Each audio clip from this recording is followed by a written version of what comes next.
a nice piece of maple. So I'll thread this down, and these threads are really nice here. So I'll place that in, I'll put it all the way down, and this will kind of angle against the hole. So it's not straight up and down, it presses back, and that causes it to clamp. And then I'll tighten down here.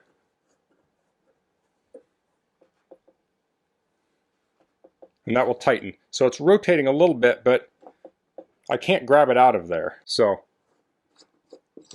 now I don't think that's tall enough to go that direction, but we can go like that. Here I have a piece of plywood. So, and I can clamp this all the way flat against it. So you could have something very thin there. So here's a piece of plywood. I can stick that in there and tighten that down. Now this is a large piece. I can take the other clamp, stick it in here, and tighten it down. So now that's secure.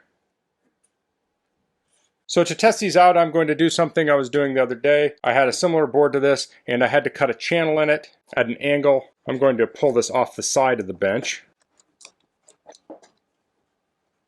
Okay, so that's very secure. I'll mark this out. And this is 3/4 inch Baltic birch plywood, if anyone is curious. So I'm going to be using my oscillating saw to cut this. It'll be a good test because it will vibrate it quite a bit.